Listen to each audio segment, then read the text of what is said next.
Dear brothers and sisters in Islam and humanity, Assalamu alaikum. Welcome back to the show, Ramadan, a date with Dr. Zakir. I'm your host, Yusuf Chambers, and today we are discussing the topic, Qiyaam Layl, the night prayer. Assalamu alaikum. Wa alaikum assalam wa barakatuh. Now I want to move on to discussing Qiyaam Layl in terms of Ramadan. Could you give us some information about Qiyaam Layl in the month of Ramadan? All the advantages, all the blessings, all the excellence which are there, which I spoke in the earlier answer, for Qiyaam Layl generally, is multiplied in the time of Ramadan. Ramadan is the month of mercy, as we discussed earlier, and you get more sawab, you get multiple times, more sawab 10 times to 700 times. So all the excellence discussed in the normal time, in the month of Ramadan, it is multiplied. And the beloved Prophet ﷺ said, it's mentioned in Sahih Bukhari, volume number 3, in the book of fasting, hadith number 2009, that anyone who offers the night prayer in the month of Ramadan with the belief and with seeking Allah's reward, all his past sins will be forgiven.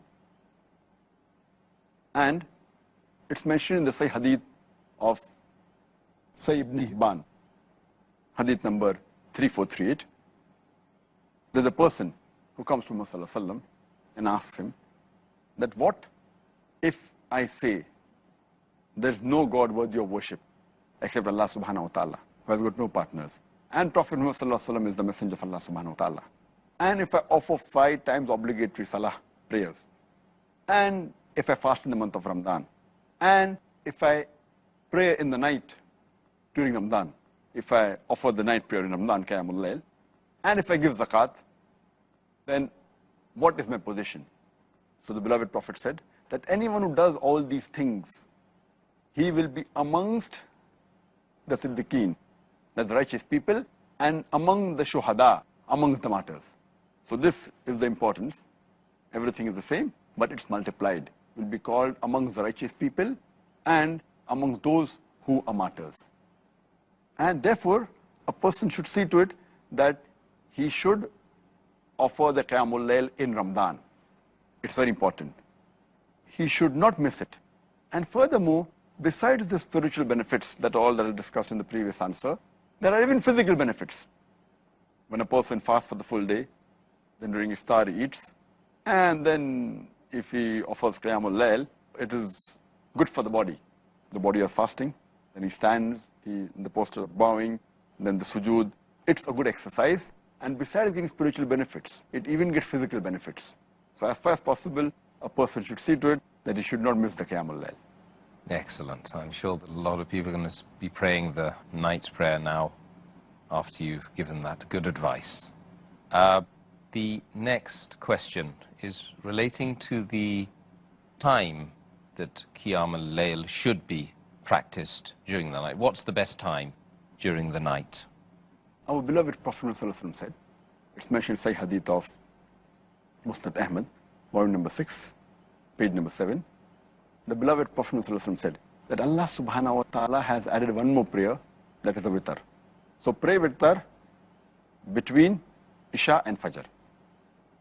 That means the time of Isha is after sunset, when the redness in the sky disappears. That is the time of Isha. So after you offer Isha, you can pray any time before the break of dawn, before the time of Fajr starts. This is the earliest and the latest where you can pray the Qiyaam Layl. And as I mentioned earlier, witr is another name for Qiyaam Layl.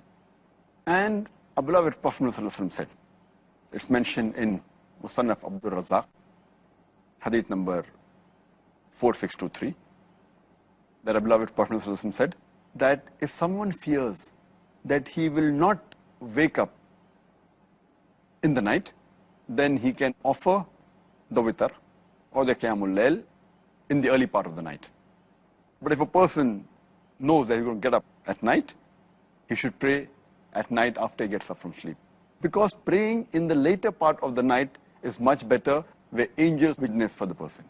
And as I mentioned earlier, the hadith I mentioned earlier of Sahih Muslim, or number 1, hadith number 1656. It's a hadith which is also there in Sahih Bukhari with a different wording. It is muttafiq alayh.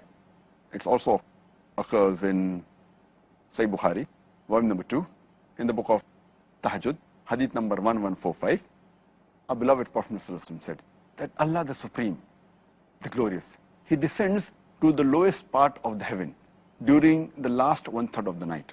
And then He asks, is there anyone who is supplicating to me so that I can answer his supplication? Is there anyone who is begging to me so that I can give him? Is there anyone who's asking forgiveness so that I can forgive him? It's the muttafiq alayh hadith, occurs in Sahih Muslim, also in Sahih Bukhari. It's further mentioned in the hadith of Tirmidhi, in the book of supplications, hadith number 3579, that the closest a servant is to his creator Allah subhanahu wa ta'ala is during the last one-third of the night. And if he prays to him during that time, it's the best. So the Qiyamul Layl, the witr, it's immediately after Isha is the earliest you can pray, up to the break of dawn. But the best time is the last one-third of the night. And that's what is further mentioned in Sahih Bukhari, volume number 3, hadith number 2010, where Hazrat Umar, may Allah be pleased with him, he said when people were offering the Qiyamul Layl in Ramadan immediately after Isha, that it's good, but it would have been better if they offered the last one-third of the night. So praying in the last one-third is the best.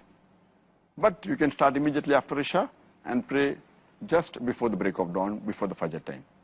But in the mosque generally, majority of the mosques, they have immediately after Isha, that is approximately 2 hours after the break of fast, after sunset, plus minus half an hour, most of the mosques, because it's convenient.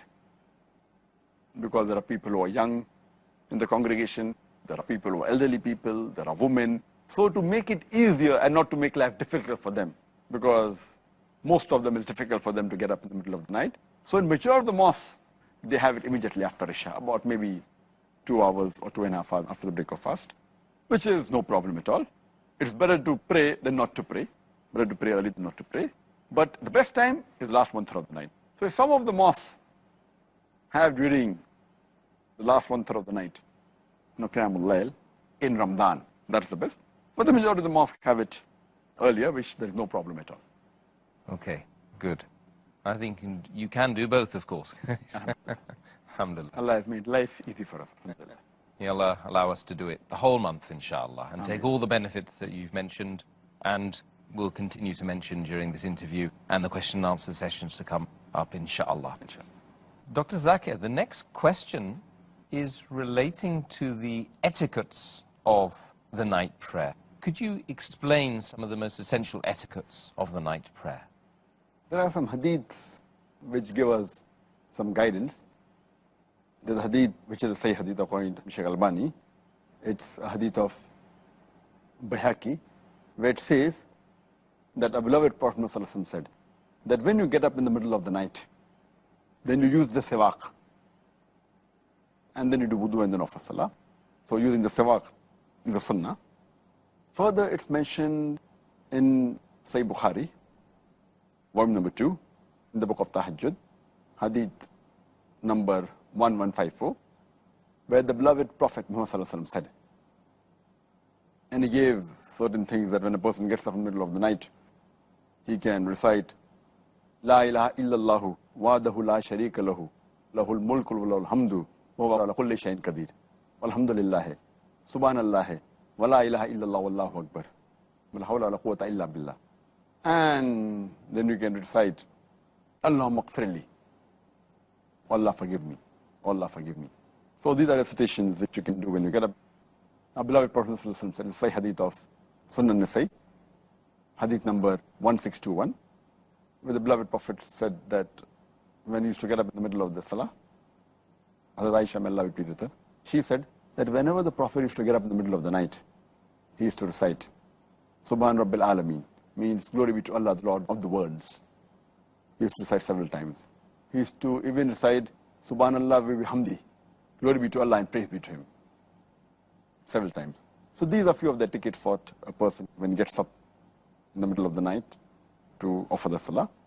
And there's also hadith of Sunan Abu Dawud. It's a Sahih hadith, volume number 1, in the book of Salah, hadith number 1324. Once when Muhammad Sallallahu Alaihi Wasallam, in the night when he was passing by, he heard Hazrat Abu Bakr, may Allah be pleased with him, reciting the Qiyaam Layl. And you could hear his voice. And later on he hears the voice of Hazrat Umar, may Allah be pleased with him. When both of them come to him the next day, he says to Hazrat Abu Bakr, may Allah be pleased with him, that I could hear your voice, it was soft, it was low. Abu Bakr, may Allah be pleased with him, he replies, that the person who I was praying to, he could hear it. Therefore I was praying softly. Then he says to Hazrat Umar, may Allah be pleased with him, that your voice was loud. So he said that I was trying to wake up those people who were sleeping. And I was trying to shoo away the devil, the shayateen. I was trying to drive them off. So then the Prophet says to Hazrat Abu Bakr, may Allah be pleased with him, that you should increase your voice while offering the Qiyaam Layl. And he told to Hazrat Umar, may Allah be pleased with him, that you should lower your voice while offering Qiyaam Layl. That means your voice should be moderate, neither too loud, neither too soft, while offering the Qiyaam Layl. And there's another hadith, which is a Sahih hadith, mentioned in Sunan Abu Dawud, volume number 1, in the book of Salah, hadith number 1322, that Ibn Abbas, may Allah be pleased with him, he said that whenever the Prophet offered the Qiyaam Layl, you could hear his voice in the inner room when he was reciting in the house. That means the voice was moderate, neither too loud, neither too soft. So these are few of the etiquettes of Qiyaam Layl. Okay, thank you very much, Doctor. Well, dear brothers and sisters, inshallah, we'll meet soon after a short break. It is Ramadan.